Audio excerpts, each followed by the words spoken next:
Síguenos en las redes sociales. Búscanos @Sol1065 FM. Lo mejor de nuestro contenido más cerca de ti. Sol 106.5. Una estación RCC Miria. Gracias al Dios Todopoderoso. Jesús, mi Señor, mi Salvador y mi guía, como siempre inicio con la palabra de Dios, Colosenses 3:16. Que habiten ustedes la palabra de Jesús Cristo con toda su riqueza. Instrúyase y aconséjese unos a otros con toda sabiduría. Canten salmos, himnos y canciones espirituales, siempre con gratitud en el corazón. Siempre ser agradecido, buscar la palabra de Jesús para que dirija nuestras vidas. Miren, el año 2022 tiene varios retos para las autoridades y para la sociedad dominicana en sentido general. Para las autoridades es un primer momento por lo que implica, ¿verdad?, el comportamiento económico de este año y las expectativas del año próximo. Para la sociedad, por lo que eso repercute, básicamente para los sectores mayoritarios de la población que no tienen mucho acceso de recursos.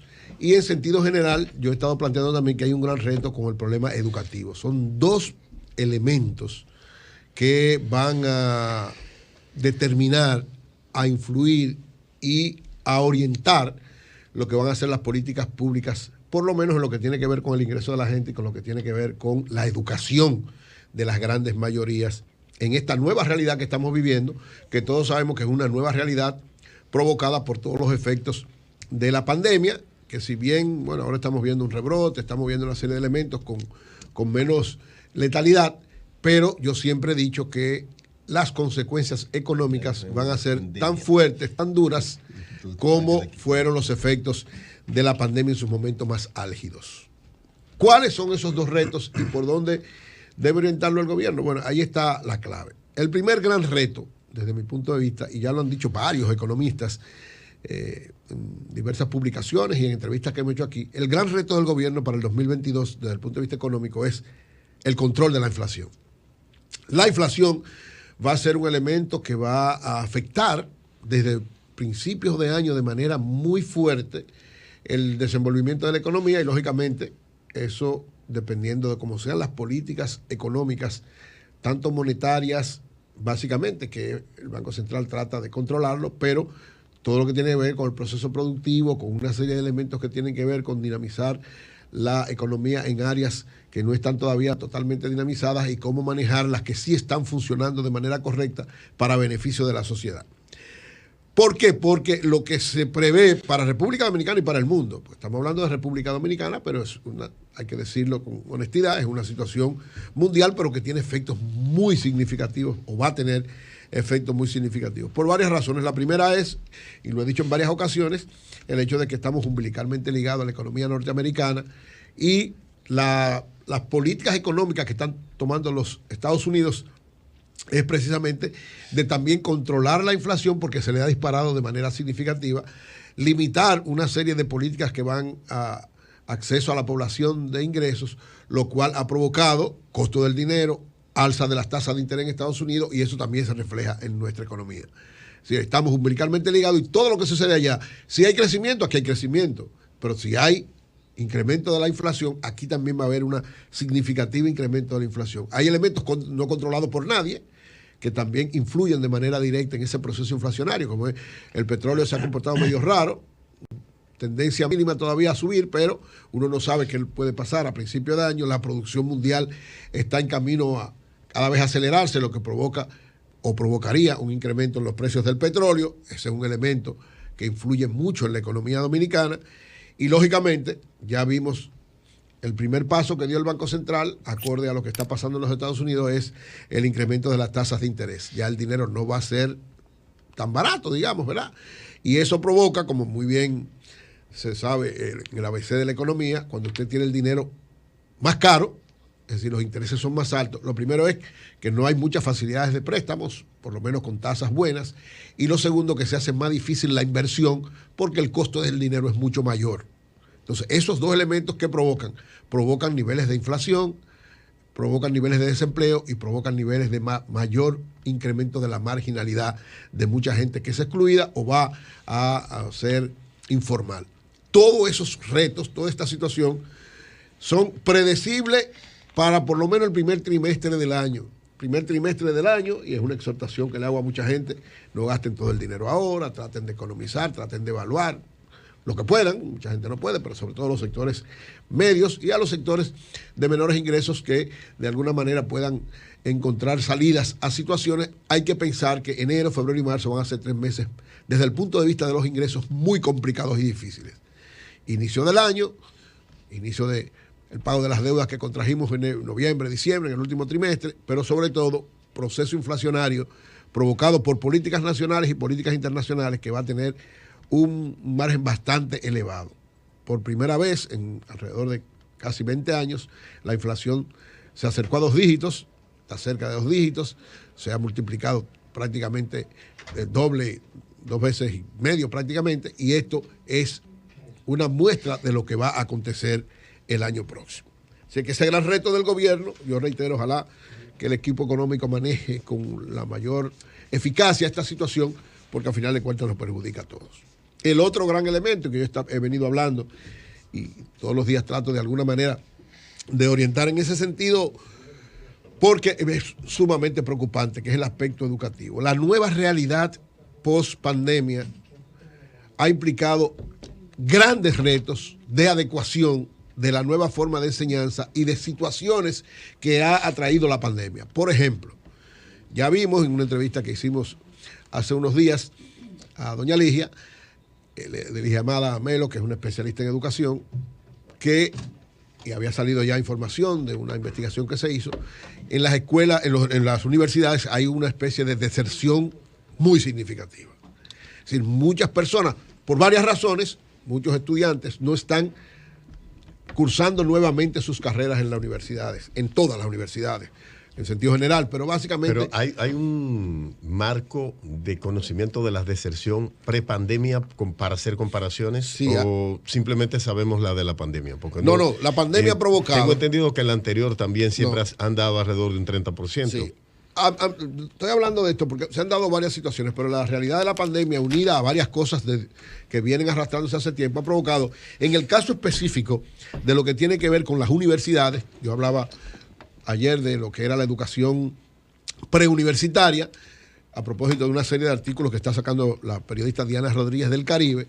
Ella ayer hablaba de un elemento que llamaba mucho la atención y entonces hoy plantea otro asunto que parece contradictorio. Es decir, ¿qué se planteaba? Los profesores, en sentido general, en el área de la preuniversitaria, de la educación primaria, secundaria e intermedia, el nivel de ingreso, el nivel de beneficios, el nivel de estabilidad que se estaba dando, sobre todo en las escuelas públicas, en los liceos públicos, en las escuelas públicas, en los últimos 8 años sobre todo, se había incrementado de manera significativa y se había convertido en una de las profesiones, en el caso educativo, más atractivas para quienes estaban siendo parte de este proceso de enseñanza-aprendizaje como profesores. Sin embargo, hoy, en un artículo nuevo que plantea, se da lo que parece contradictorio, que aunque hay mayores beneficios, mayores oportunidades y mayor estabilidad para los profesores, se está dando una tendencia a que no están desertando los estudiantes que quieren estudiar educación. Es decir, como que no tiene lógica. Eso hay que investigarlo. ¿Qué hizo ella? Hizo una investigación para dar cuenta cuáles son las causas de por qué. Si está más hábil desde el punto de vista de ingreso, desde el punto de vista de estabilidad, desde el punto de vista de beneficios sociales, con seguro médico, con una serie de elementos importantes, ¿por qué están estudiando? O sea, están desertando, están saliendo los estudiantes, sobre todo en varias universidades. Se habló en el caso específico de la UCE, de la UAS y de INTEC, la cantidad de estudiantes que accesan a cursar educación, la enseñanza, a ser profesores, va reduciéndose. ¿Qué está pasando? Hay 2 razones fundamentales según esta investigación. Vamos a ver. ¿Según quién esas 2 razones? Esta investigación la hace Diana Rodríguez del periódico El Caribe, hablando con diversos profesores y funcionarios de universidades, y el caso específico de la UCE, de la UAS y de INTEC. ¿Cuáles son los 2 elementos que ella plantea como fundamentales, según la investigación que hace, que han provocado esto?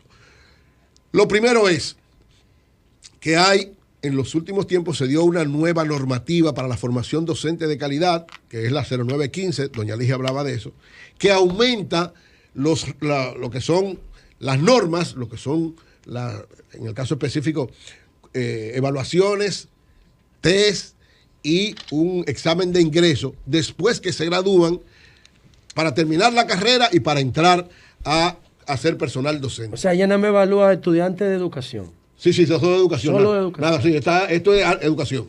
Porque ella decía, o sea, es la combinación. Como desde el punto de vista, un profesor estaba ganando, teniendo más de una tanda y una serie de emolumentos importantes que da el sistema educativo, estaba ganando entre 80 y 100 mil pesos podía ganar un profesor, más un seguro médico muy efectivo, una cooperativa que le resuelve, es decir, muchas cosas que llaman a estudiar.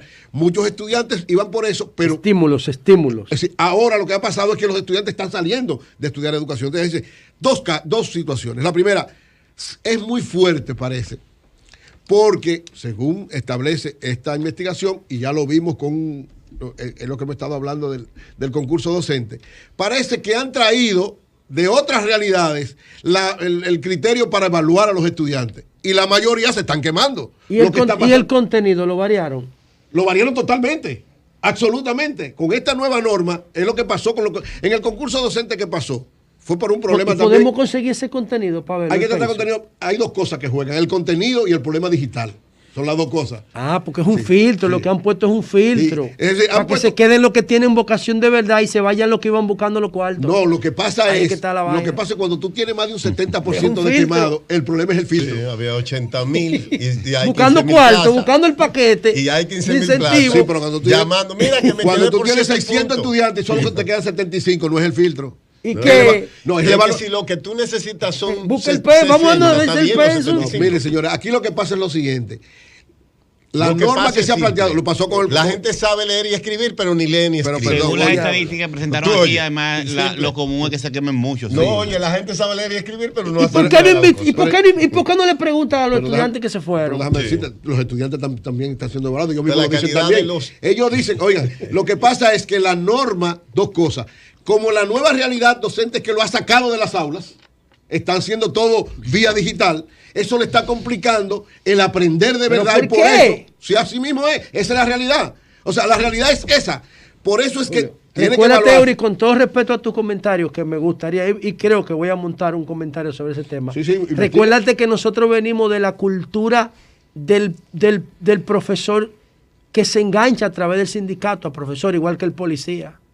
Recuérdate que aquí la carrera de la docencia viene a partir del 4%. Discúlpame.